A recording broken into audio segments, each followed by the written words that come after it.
Live and in color from the NBC News radio broadcasting studios of KCAA, 1050 AM, 102.3 FM, and 106.5 FM, located in beautiful Southern California, and in parallel from the Turfs Up radio studio in Fort Lauderdale, Florida. Thanks for tuning in to the Water Zone show this evening. All right. Good morning, good afternoon, wherever you all are in this wonderful world. Thanks for tuning in and taking the time to listen to The Water Zone. I'm Rob Starr, along with Miss Toro Malawi and Miss Chris Austin, and we're the hosts of the show, and we're going to go through some really good stuff today. At least we'll learn something. I'll learn something. I can't say everybody else will, but I'm going to learn some more stuff. But thanks a lot. So, Tara, how are you doing? How's your week going? It's been great so far. I actually just got back from a tour of AVEC, the Antelope East Kern, Antelope Valley, Kern. Antelope Valley East Kern Water District, which was really fun with Matt Knudsen, and sort of saw the expanse. They do, actually. Okay. They have antelope. I did ask the question. Apparently they, they don't know where they come from, but they're there. And they have this massive groundwater recharge, and they have 4 different groundwater banks that they're a part of. So it was really fascinating to sort of learn more about another groundwater kind of management agency like United, and very similar in a lot of ways. They maybe don't have the whole river issue that we've got, but they definitely are focused on ensuring that we have groundwater when years are dry, and kind of seeing how they put that together is interesting. They have a lot more space to do it in, which is fascinating for us. Oh, good. Miss Chris Ellen, how was your week? Hey, can't complain. Up here it's been nice and warm in Chico, and not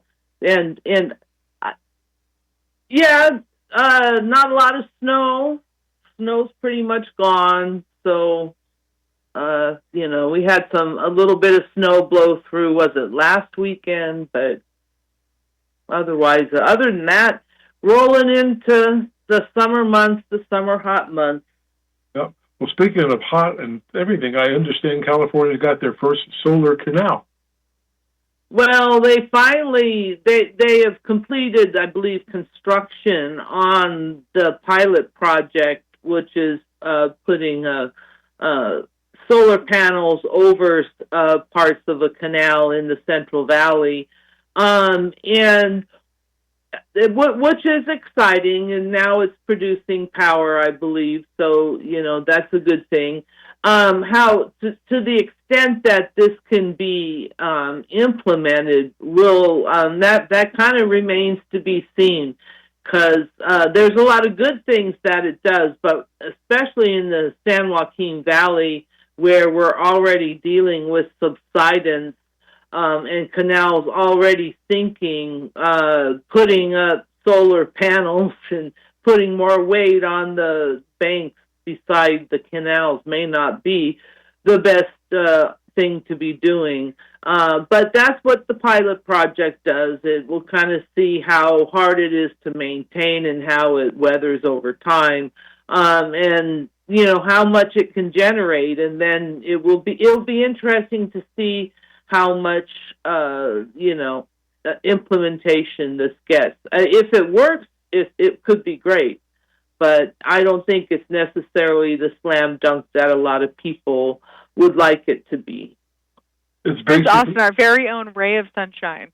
Well, it serves 2 purposes. One, to generate electricity, but 2, it also keeps or at least tries to keep the water from evaporating.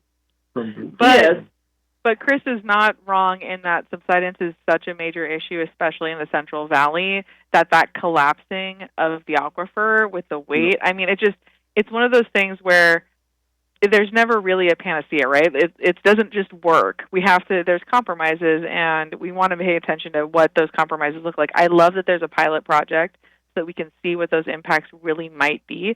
Maybe it's nothing. Maybe it's nothing and it's the perfect solution, and we don't even need tunnels. We can just tunnel it with solar panels all the way down. Fantastic. But, there's definitely usually consequences to this kind of project, and that's why you do a pilot project, so that you can show its efficacy, or you can show how it works and whether or not it's viable for the long term. Is that, I assume that's a state project, and are they doing a joint venture with anybody for that, or is this all? No, I don't believe it's a state project. It's Turlock I think, Irrigation District. Yeah, it's with Turlock Irrigation, and it's I don't think it's state funded. I think it's probably venture capital, I imagine, but or I don't know. They might have gotten some federal funding, but it's not an official state project. Although Governor Newsom was happy to put out a press release and be happy about it, so well, that's a good thing. So what else is new? Go ahead. I am waiting every day, minute by minute, for the Department of Interior to announce what its decision is for the Colorado River. I, like many other people, and if you are a California or a water policy watcher, then what's going on in the Colorado River is the Super Bowl of water policy. What's going to happen? We just don't know. They said that they were going to put out their decision by the end of April, which is like, well, I think we have about 8 hours on the Pacific coast left of April, so we'll have to see if it shows up. I think it indicates that this is a very difficult decision to make, and one that is not made easily. The federal government has put down deadline after deadline after deadline, and the states have rolled past those deadlines each time, and now we're down to, I think, about this would take effect in August, so we're down to like 3 months now, 4 months ahead of when these massive cuts need to take place, and we still don't know what they are. And I have to think that it doesn't help that we don't have a commissioner of reclamation, only an interim acting reclamation director. Not that I think the guy's doing a bad job, but I think the lack of paying attention to this post can't be a plus, for the administration. What is the consequence of blowing through another? There's no consequences. Right? There's no consequence to blowing through another deadline. Like, is there? I don't know. I don't hear one. Every time they blow through one, it's not like, oh, and then this happened because they blew through the deadline. But the problem is that the reservoirs are practically circling the drain. I mean, there isn't a lot of water in those reservoirs, and they cannot keep taking the same amount of water that they've taken before. They can't freewheel past August. Already, the Bureau of Reclamation has had to call for upstream reservoir releases into Lake Powell to protect Lake Powell's water infrastructure, hydropower, because that's very important. But that means they're going to send less water to Lake Mead, which means it just puts the lower basin in more dire straits. So less water coming into Lake Mead, and there just isn't much water left. So the consequence is that somebody's diversion is going to be sucking air if they don't figure out how to divvy up what's left in these reservoirs, which is not much. The runoff was very bad this year, very bad, so we're looking at 28 to 30% cut. And that's tough.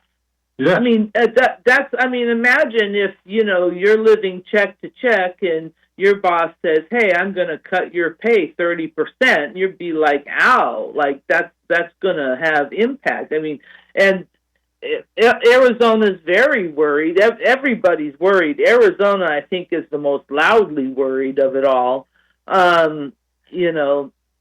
We've had great attempts at things, but it really comes down to this. And I've been saying this for months now. I know they were going to have to make the decision because I think it's just too hard for the states to agree to such large, painful cuts. I think that they need someone to tell them they have to take these painful cuts. That will just work better for their constituents if they do it that way, I think. And I think it's just, and I don't mean that necessarily in a bad way. I think it's hard for these states.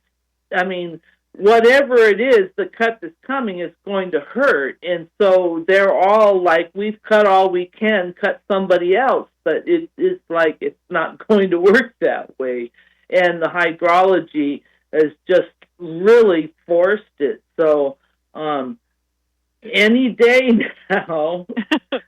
Well, they need a bad guy, right? They need a somebody they can go, it wasn't us. We did everything we could. We fought for every molecule of water we have. We fought for every molecule of water we could get. And that guy, whoever that guy is the one that made it so that we are sad and can't have the water we need. Yeah, I mean, if you're an elected official, you just can't say you went, okay, well, we don't need it. Like, you can't do that. Yeah. That doesn't. Or you know, I agreed to a 40% cut in our water. It's hard to do that. No, you can't. So I predicted this for months that this is the way it was going to have to work out. And this is not. I mean, I know in this world, especially now in these politicized times, there's just not any. I don't think there's any.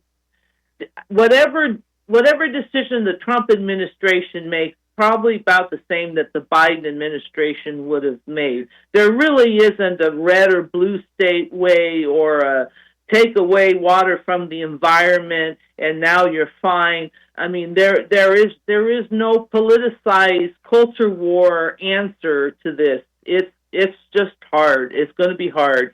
And like I say, I don't think the decision from the Biden administration is going to be any different. And the fact that they can't make these decisions shows you how difficult it really is. It's hard.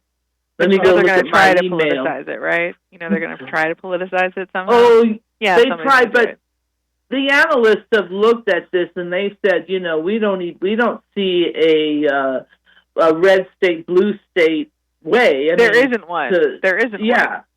So they will do it. They can't help themselves.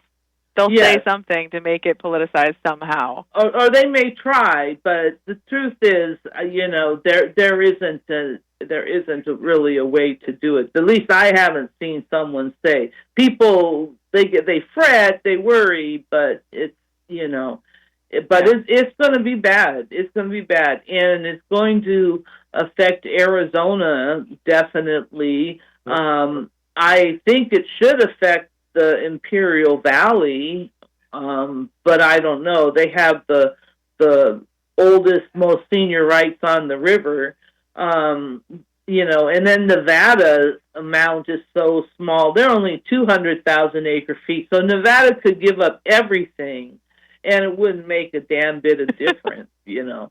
And actually, when you get down to it, Metropolitan's only has 500,000 acre feet. That's not an incredible, not that much more than Nevada. But Metropolitan has a lot of weight because they have a lot of funding and they fund a lot of things. And they really work to buy water and transfer more water above that 500,000 acre feet entitlement that they have. But when it gets down to business, you know, Nevada and Metropolitan could give up all their water, and it still wouldn't be enough, and it would still be up to, you know, the cuts would fall then on the Imperial Valley in Arizona. So the ripple effect is going to be unbelievable. I mean, they're already talking here in Arizona about all the constructions that's going to cease because they won't be able to have water. Yeah, well, and you know, this is the thing, is like, this is not a surprise. You know, everyone knew this was coming, and I think that it was pretty well known. You know, Arizona had the most junior rights on the river, so they are the most vulnerable. And I think that even the Biden administration seemed to be leaning to the upper basin's argument, which is we never fully developed our water anyways. Why should we have to take a big cut? It's the lower basin that's been, using all the water. And the Biden administration was even kind of signaling that they were leaning towards that as well. So again, this is not a difference. The upper basin argument is compelling, and you can understand why they would feel that way.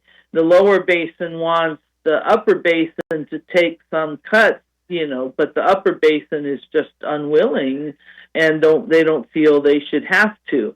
But if they cut the lower basin, then they're violating the Colorado Compact, and there will be lawsuits. Hence, that's why Arizona has a lawsuit fund. And I don't know where Metropolitan is, but they have lawyers on staff. They probably would just go get it anyways.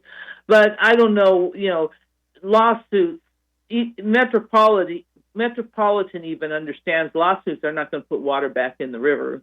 So, and there's really no time for the drawn-out process in court because, somebody's diversion is going to be sucking air if they keep pulling water out at their usual rate. So, tough times on the Colorado River. Yep. Well, maybe we'll be lucky and see some storms. Then there is a storm coming through, but it would have to be a really, really big hell of a storm to really make a difference. And, that storm would probably be highly impactful anyway. So, but let's see, is there something cheerier to talk about? I'm taking a look here. Well, I read something that was interesting, and I want to after the show, I'm going to go dig out for more. The sound wave system that they're going to do, that sounds really nice. Yeah, I know. I'm going to start showing up to fires with my Motley Crue CDs, and some big old honking speakers, right? But with big woofers, because it's the sub. You need the massive subwoofers, but yeah, that's amazing. This idea that you could squelch a fire using sound waves, and I guess these are not audible sound waves, but and this is my understanding. It's a system that a homeowner would put up because it would protect their property. It's not. You don't go out in the forest slamming sound waves into the trees, but it's my understanding it's a home system. But yeah, no water, and that's kind of amazing idea. It's interesting. I'm going to go dig out some information on them and contact them because that sounds like it almost sounds like it came out of the military, because the military is doing weaponry with sounds and acoustics. So you never know. Yeah. Well, they have all sorts of. Look where the microwave oven came from. You know who developed that first? Litton Industries, who did the stuff for the space modules and such. So, yeah. There's a lot of stuff that comes out of the military, or maybe they had a joint venture with a university or something. But it sounds intriguing. So it's something. I'm a nerd, so it's something I'd like to go see and hear about it. So that's it. But that was an interesting story, and I see something that you had in there with the farming counties are defeated the California Supreme Court, nullifying the funds for the Delta. Oh yeah, that's just another victory loop for the Delta Tunnel opponents because of the bond thing. I mean that happened 3 weeks ago, but they still run their victory lap. But data centers still getting a lot of attention, though, and we have data centers popping up here in California. Although California is not the most favorite place for the data centers because of our the heat and regulatory issues, and land is expensive and stuff. Although they're trying to put this massive data center out in the Imperial Valley, and the residents have mounted a pretty strong challenge to it, so we'll see if it gets approved. But boy, data centers, a lot of people rising up to fight data centers in their neighborhoods. Yeah, we're seeing tons of them. Not in my neighborhood, but they're within the next 5 miles from here. They're building 3 of them, and they're huge. I mean, blocks worth. They're not just a little tiny piece of property on that. So it's pretty bad. I was going to ask Tara if you can speak about it, because it's out of your water agency. How is the lawsuit coming with the Supreme Court? Can you talk on that and give us an update? Oh, I can. We got rejected. I mean, I could talk about it. It just makes me sad. It seems like the Supreme Court's docket is pretty full with its current workload. I think we've all kind of seen that. So we did know it was a long shot in terms of getting accepted. We knew it was if they saw it, that we'd have a really good chance of potentially swaying the situation. But because if we had people who really understood water, like the true water law, we were hoping that they would understand that. But it's fine. We're moving in another. We pivot like we do in water, and we've gone another direction. So that now we have hope there. We're working with some of our legislators to just sort of identify what is truly necessary and potentially shifting a project or two. So, yes, though we did not win that beautiful Supreme Court viewing, we always, as water people do, rise up and do what's next. Go again. You have a good legal team doing that, though. Absolutely. You have one of the best in the country doing it. So, anyway, just an update. I was just curious how that's going. Well, Chris, you're going to be gone next week, going to the Aqua. And so I hope you. I know you zip in and zip out, but I hope you get more notice than that. You're not supposed to tell people that. Oh, okay. Well, I like watching you when you do those live symposiums, because you crack up the whole audience, and you do a good job, and everybody loves that. So we appreciate it. So anyway, thank you for being with us today, and we'll talk to you in 2 weeks. And we'll get a little section on your Maven's Notebook to do at the beginning of the show. We'll try to be as good as you, but that'll be hard. But we'll do that. So you have a good weekend. For our listeners, I always say this every show, and I'm going to always say it. Please go to mavensnotebook.com. You can become a subscriber and get all this water news every single day at your PC or your laptop or anything you got, your phone. I look at it every single morning. It's the first thing it turns on, automatically goes to that. So programmed to do that. Learn how to do that. So that's pretty simple now. I'm not a software guy, so I gotta give up on that stuff. I'm a hardware guy. Anyway, thank you very much. And also, you can also become a sponsor of the Maven's Notebook if you'd like. And if you go to mavensnotebook.com, you'll see all that information. And it's a great thing to have. So, Chris, thank you again for what you do. And we'll talk to you in 2 weeks. All right. Good evening, everyone.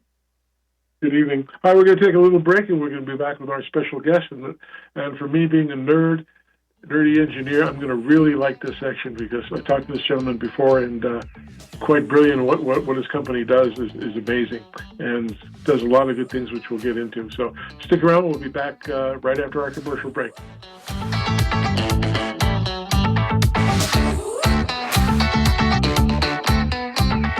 Southern California's Inland Talk Express is KCAA.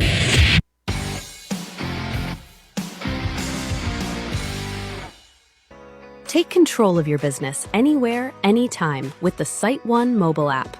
Designed for contractors on the go, the app keeps you connected to your account wherever the job takes you. When you're signed in, you get full visibility into your personal account without needing a computer. Check your contractor-specific pricing. See real-time inventory, create custom lists, and reorder from your product history or saved lists in just a few taps. Scanning QR codes makes managing products even easier. You can quickly add items to a list, view product details, or add them to your cart in an instant. Need to approve a quote or pay a bill?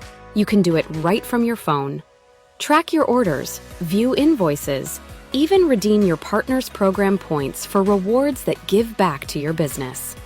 Plan smarter with built-in project calculators that save time and help you quote with confidence. Logging in is quick and secure. Use Face ID or Touch ID for instant access.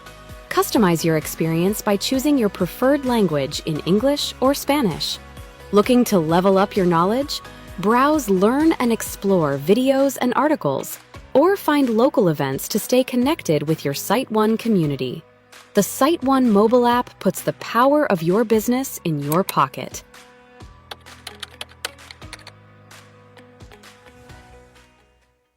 Water is one of the biggest expenses for communities, HOAs, universities, golf courses, and resorts. So keeping those costs under control, especially when rates are increasing while water supplies are being reduced, are often essential to a customer's survival. Managing water requires multiple skills, which is why it's been complicated and difficult until now. AquaTrack brings multiple skills and technologies together to help large system users conserve outdoor water and improve the health of their landscapes. AquaTrack's professionals are certified landscape water managers and certified landscape irrigation auditors. The company offers audit services, upgrade advice, technical expertise, and water use monitoring.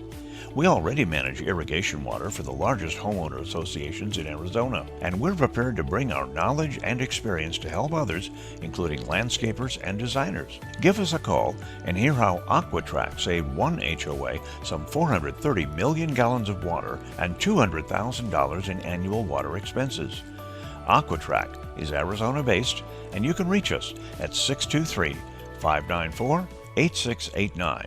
That's 623-594-8689. KCAA.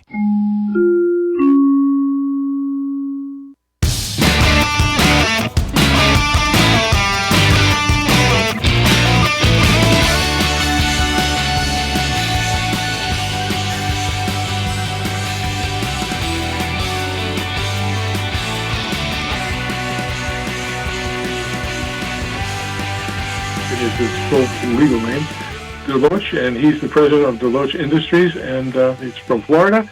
So, Tony, welcome to the Water Zone Show. Thanks, Rob. Nice to be here. Welcome, everybody. Can you give us a short journey that you've taken from your early years in Sarasota, Florida, and how your relationship with your dad and what you do and what he started, and as you're taking it and advancing it so far into the future, it's amazing. And I think people would like to hear that at the beginning, just to know a little about you. Sure. Well, I definitely grew up in the water industry. My father started a business in 1959, and obviously I'm not that old, but I guess I'm old enough. But and my background is chemical engineering as far as I went to college for. But I grew up in this business, and he was a pioneer. He first invented in Florida in the early 60s, the first what would be called a home aerator system for water treatment systems. That was before my time. And then later pioneered and started working with companies like Dow and DuPont before the term reverse osmosis and desalination and all water purification was really known. We were starting to do desalination with osmosis processes before we even had pressure vessels, actually. And so we've been in the water industry space now for, I think this is our 69th year as a manufacturer. And we manufacture for a wide variety of companies. We manufacture for contractors, for in the municipal, the food and beverage, industrial, semiconductor, data center industry. Just a big swath of stuff. Everything from membrane treatment to degasification, aeration, filtration, pressure filtration, and then everything comes off the backside of a treatment, like all the air emissions as well. We have air emissions treatment systems, odor control scrubbers. So we've been around for a long time, where we ship both in the U.S. and internationally on our equipment side. So it's been a very long journey. I was very blessed to grow up in that market and that industry. I actually left the company in my earlier years after coming out of college and started another company called West Industries that I also own. I started that about 40 years ago. And I own both those companies side by side.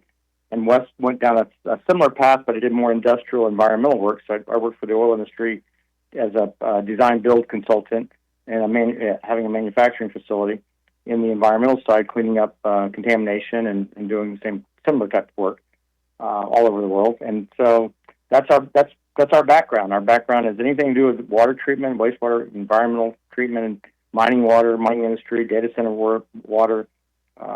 It's pretty broad. I don't think there's anything that we don't manufacture in the water treatment side of the business as a company. What intrigued me is all the different things that you're into. But before I ask you that, I'm going to let Tara ask you a question here in a second. But just for our audience who may not be up to the same speed we are here, what are the key differences, if you can explain that in short term, from water degasification and reverse osmosis? Well, reverse osmosis is a process of under high pressure forcing water through a wound, what they consider a wound membrane, right? So the water goes in, and what comes out the other side is lacking the solids, if you would, taking everything that's solids out. So that's how you can separate fresh water out of salt water. Degasification, typically with reverse osmosis, either pre or post, the pH level adjusts, and then degasification is used for a number of reasons. Anything that was dissolved as a gas, it wasn't a solid, like I'll use, and we've done a number of these in California, hydrogen sulfide, for instance. If you have H2S, if it's already in a gaseous state, it's not going to come out through a reverse osmosis process. The same thing with a low pH. The cheapest, most economical way of raising the pH back up of the water, when it comes out too low, and neutralizing the water, is to blow off the CO2, carbon dioxide gas, which then allows the pH to rise, usually a point to point and a half on pH level. But hydrogen sulfide gas is stripped out through degasification, and it's kind of like thinking about the term when someone says, "Hey, give me a Xerox copy." The word Xerox has been around for years, but I can't think of the last time I actually saw a Xerox copy. There's so many other brands, so the words are interchangeable. So if you're doing aeration to oxidize something, or you're doing degasification to strip something, or you're doing decarbonation, the actual technical mechanical side of it is all the same. It's the process that you're trying to achieve, if you would, the results you're trying to achieve that kind of change in that process. So, but the equipment is very similar. So you take out degasification, you're stripping either H2S, CO2, blowing off for pH control on the backside of usually backside of purification, like membrane treatment. So when you're in a commercial environment, how do you approach that design process? Like, how do you take all of those same things but do them slightly differently to make sure that the water and air treatment works the way you're hoping? Well, that's an interesting question, because it goes back to that. Just because you can doesn't mean you should, right? Design engineering process, but in water design process, there's a lot of different variables. And I'd like to say, after doing this as a CEO for 45 years, I've seen them all, which I would never say, because every time I would say that, there'd be another one that come up that would be totally different. The selection process comes from both looking at the variables of what the customer's objectives are in terms of efficiency removal, or requirements in terms of, like, we have a lot of design work and a lot of systems that we design now for PFOAs and PFOSs, which are the new synthetic chemicals that are now mandated to remove in municipal treatment systems. So if you're looking at the process of removing the efficiency, then you also have to couple in the different variables of, like, where the plant is located. Like, you could build a very sophisticated plant in California, and you'd be okay, because California is a very sophisticated place, and they're used to dealing with desalination, reverse osmosis, different type of treatment process. But you could also go into some rural area, and you could over-sophisticate a treatment process, and then when you walk away, you don't have anyone there that's local that knows how to operate the plant. And or they just let it go. That's the other thing I've seen. They just let that go. Exactly. They're like, it disintegrates. Yeah. We just recently, not too long ago, removed a very sophisticated treatment plant, and I'll use the best word I can think of, and we dumbed it down, right? Because the operators didn't understand how to do the treatment plant that they were sold prior. It wasn't by us, but it was somebody else. And so they just basically needed something that was very simple, very basic, and could achieve their results and their goals.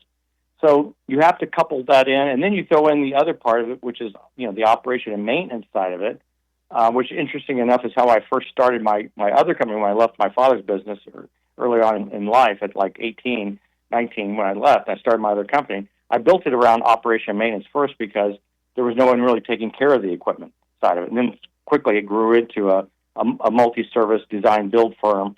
So we have two manufacturing plants. But the O&M side is you might go to a location that predominantly has one type of supplier, and I'll use a name that everybody recognizes, like an Allen Bradley or a Square Gee, But then if you go to another state, they might be predominantly all Westinghouse. So you have to think about the variables of the components. So the operator, if they need it, they can run down and buy the part locally. They're not strapped to a manufacturer, an OEM like us. They can actually get it because it's key to keep the plant running and operating, right? They need to get it back up and running as quickly as possible to make water production for the consumer. So there's all these little variables and nuances that go into it, and I can't tell you that one size fits all because it doesn't. It depends on what's in the water, location, and everything else. So what is the most complicated or challenging project that you've done?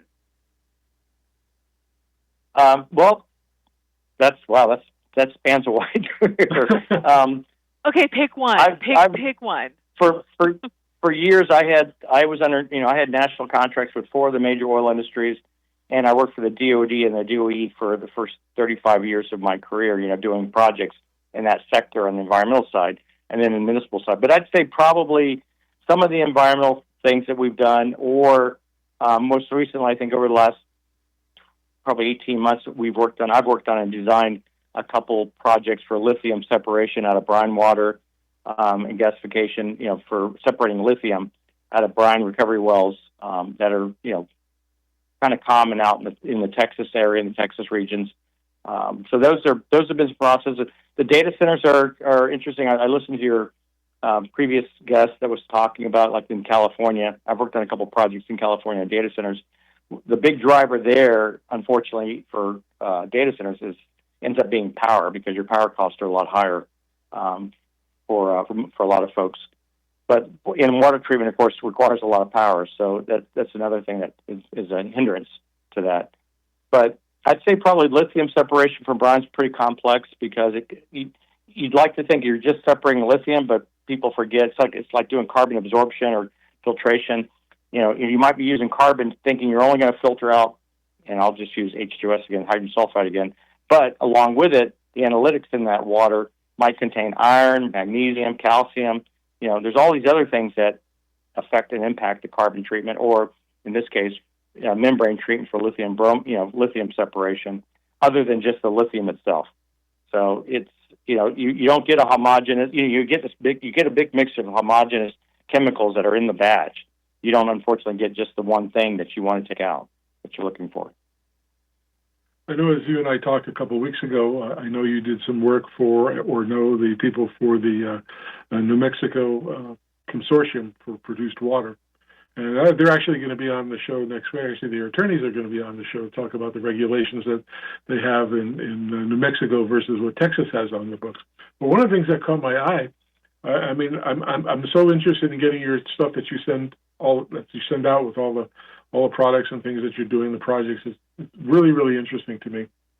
One of the things that caught my eye was I didn't know that you were a leader in water treatment for marine life support, and how you did a big project in was it Key West Aquarium, I believe. Well, we have projects in Key. We definitely have a project in Key West, which is great. That's a private, I was saying private, it's a public aquarium that's ran and operated by a great company, a phenomenal company actually. They are probably the best I've ever worked with. And we've also done a big project in Homestead, Florida, which was really exciting for me because I see the need in our country. The one in Homestead was actually the first of its kind, all on land, on base, salmon farm. So from fish eggs all the way to fillets going out the door, they were growing the fish on land, not in sea pens, which has a lot of problematic issues with it. And most people don't realize that we import about 95% of our seafood from China and places. So this was a big topic, in the United States to figure out how to do this. And a very smart geologist who's become a very good friend of mine designed and figured out, well, we could pump water from different aquifers and different zones in the well. So we have a well that's got more fresh water, and we got a well that has more saline type water in the middle of Homestead, which is South Florida, people that don't know. And so we start off, when the fish start off, or the eggs start out, they start out in fresh water, and then as they smolt, the salinity has to increase for that fish. This happens in Mother Nature, and it happens in this process. So we mimicked that process, and then we stripped, and this was the first time I've ever done this in my whole career. My task that I was asked to do by the customer was that we designed a system to remove everything out of the water other than salt. So if you think about that, we're stripping everything, but we're leaving the dissolved salts because they need the salt for the fish. Now, normally we remove all the salt because everybody wants drinking water, not the other way around. So that was a very interesting project for us. I know you hold multiple patents in water purification, air admission, treatment, VOC remediation. Can you share one of your most impactful inventions and its real-world impact to that? Oh, well, patents are kind of like locked doors, right? They keep the honest people out, but we do those as a manufacturer. And I grew up working for, my key clients, like in the oil industry. I'll give them a plug because they were very big mentors for me growing up. Chevron, Amoco, BP, and Exxon were the four companies I worked for in the oil industry, and they were just amazing companies to work for. They're great people all the way top down. Can't stand up good about them. And you're doing environmental, but as we all know, you kind of need it all. You need petroleum, you need solar. We've done the largest solar projects on the rooftops in the U.S. and Puerto Rico and all as well as a company. But you have to have all that as a solution because our country is growing so much and the demand is so high. But the most interesting would probably be the working, like I said, and doing some of the stuff that I see as a need for humanity. The ones for the fish farms and stuff like that. Doing the solar stuff for expansion, for energy. We tend to integrate different technologies to get better solutions. And it's nice. We're very agnostic to what the technology is. We look at what the problem is, and we try to address that for the customer. You work in renewable energy, such as like solar PV and cogeneration and waste heat recovery. How does that intersect with your water and air treatment expertise? Well, great, because that's actually how I got into it. About 20 years ago, I saw the market changing, oil prices rising, and some of the largest energy consumers are the municipal water plants. I mean, just ginormous, consumption of power. And we, from all that background, that knowledge, I mean, we built the largest solar project on a rooftop at the time. I haven't checked it too. I'm sure there's people that have surpassed it now. Was in Woodbridge, New Jersey, for a company called FedEx, which I'm sure everybody recognizes. And but the water plant business is just ginormous in terms of power consumption. We have an office also in the Bahamas, and I've worked over there for probably 42 years now. And most of the water plants, if anyone understands the Caribbean or the Bahamas, none of the islands are interconnected. So you have 7 main islands, and all of them run on generator power. They all have generator power from the government, but most of the water plants run on their own generators, probably 2/3 of the time because of the problem with power and power conditioning. So energy and power for water treatment purification is side by side. You definitely can't separate one from the other. And my last trip over there, which wasn't very long ago, during the day I was there, we lost 2 of the main motors and transformer systems for two separate water plants at 2 separate customers all at the same time, just because of a power problem and a power spike, which is very common over there, unfortunately, for the electric coming off of the generator. Mm. So I'd say the water treatment business is probably one of the bigger consumers of consumption power. Other than now, we have the hyperscalers and the data centers, of course. When you're throwing 300 megawatts, they don't match that level, but they're still pretty big. So, because this is really close to my heart, and I'm hearing you talk about all of these different industry pieces that are all highly regulated, how do you balance that, like moving forward, your innovation, you're thinking ahead, but with all of these regulatory compliance elements, your NSF, your ASTM, all of those things all together, your DWR, everything. Well, I said I was very blessed as growing up, because when I spun out and I left, I did my very first project, and with Lockheed Martin was one of my first customers, and then Chevron. And I had a client, I had a senior manager level guy that took me under his wing inside of Chevron. And even though I was an outside consultant, he treated me more as an employee. So it was a great experience growing up. And you start to understand how they think about all these different problems that you just mentioned, and how do you integrate that and deal with it and all these opportunities. And so what I ended up gravitating towards was being kind of like this problem solver.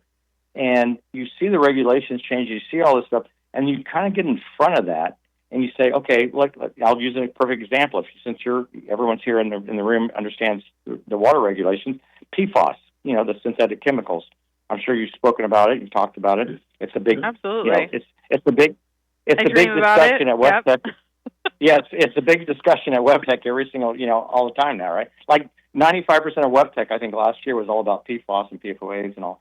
So when you see something like that, you go, okay, it's here, it's coming down the pipeline. So how do you get out in front of it? What do I do to help, get in front of that, to try to position ourselves as a company, as a manufacturer, to have the solution so that my customers and future customers have, the tools that they need in the toolbox. And that was always my job. My job was to put the tools in the toolbox.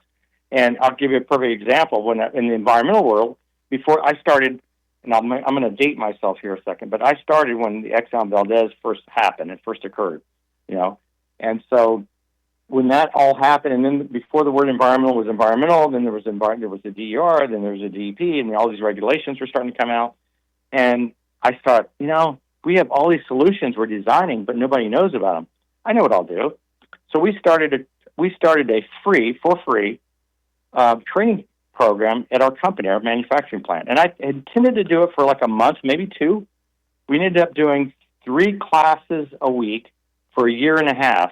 And we had people from every environmental agency come in, from the EPA come in, and they would spend half the time in the office talking about stuff. And then the other half of the time, we'd set stuff up outside in a real-world manufacturing process. So every piece of equipment that was available in that market was running and operating. They could walk up and touch it, put their hand on it, see it, tick it, whatever, and they got it. Because instead of just reading a report, they were now seeing what an air stripper was. They were seeing what a filter was. They were, all that stuff. And so it was amazing. And then I did it as an educational process, thinking this was a good thing. What ended up coming out of that was it would become a driver for, hey, you should go call, Deloach or something, because they have the solution for this. It ended up becoming kind of a sales tool that we never intended it for. We intended it to try to help our customers get their product approved through the permitting process. So I think you have to get in front of it. You see something now, you have to, it's like designing a patent, which is what I did for a long time for my customers, is they give you a problem and you find the solution for the, instead of just designing something out of your head, you're like, just find a problem and then design the solution for it and get in front of the stream. I just really have to say how much I love this chemical engineer, Mr. Deloach, talking about solutions like nonstop, because of course the chemical engineer is going to talk about chemistry and the solution to everything. So I just couldn't help it. It was like, oh my gosh, it's so perfect. I know, dad humor, it's the worst. But what I'd love to sort of know is when you're doing these patents and when you're kind of trying to really find the solutions for these things, are you ever challenged by these agencies like, oh, I don't really trust that you're going to come up with this newfangled thing? Or is there that sense of credibility? Oh, yeah. I mean, absolutely. I mean, and for all good reasons, right? I mean, everyone has to watch everybody else's back. That's what you got to do to make sure that the environment's safeguarded, the water's safeguarded. I mean, you don't want to. There's things. If you're doing something in environmental work and it's already contaminated, you're okay. You're doing things in the municipal world, and it's going to go out for human consumption. That's a whole other level, right? There's 2 different plays there. And if you're discharging water from the environmental, it depends on where it's going. Is it going to, a Neptune stormwater thing, or is it going down a well? Is it going to a wastewater plant? So there's a lot of different variables that go there, but absolutely, you get questioned. You ran there, and this is a so true story. I was so young, and the gentleman at Chevron, I won't mention his name because of his family, it might still be around or something, but he looked at me and he said, you're awfully young for us to trust you for this project. And I said, I'll tell you what, Mr. X, I said, if it doesn't work, don't pay me. He goes, oh, okay. We can't really beat free. That sounds good.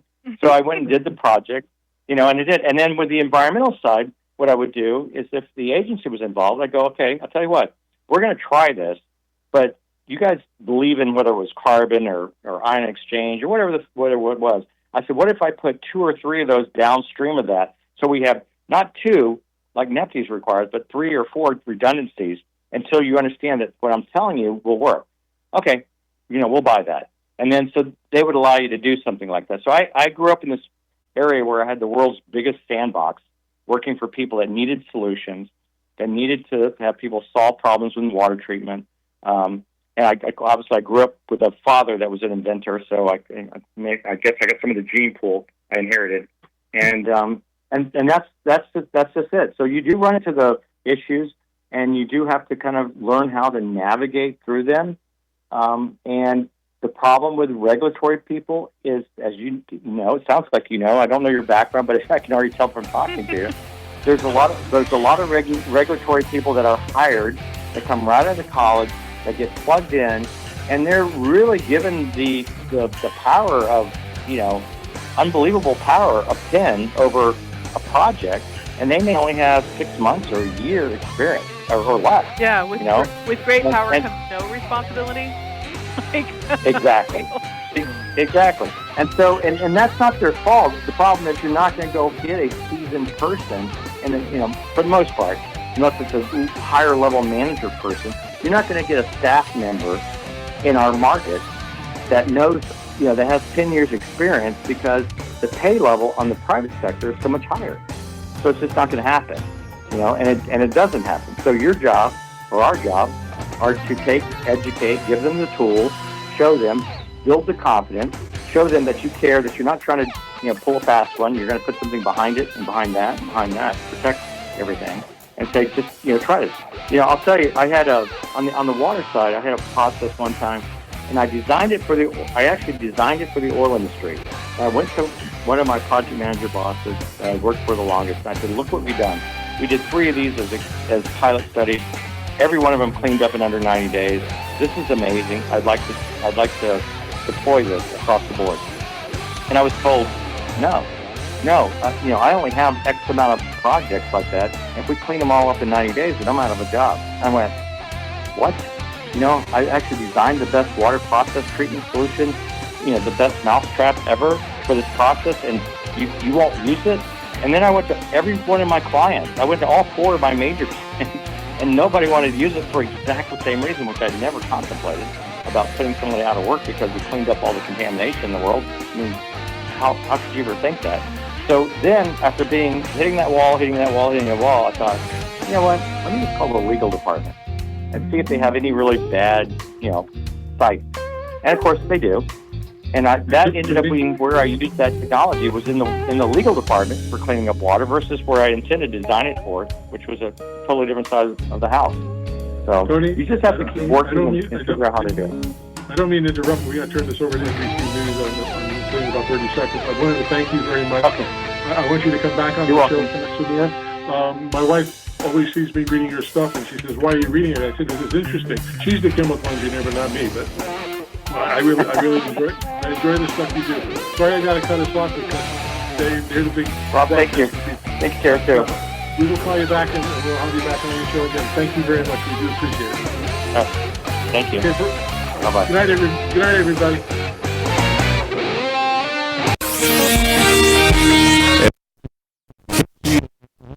Sponsored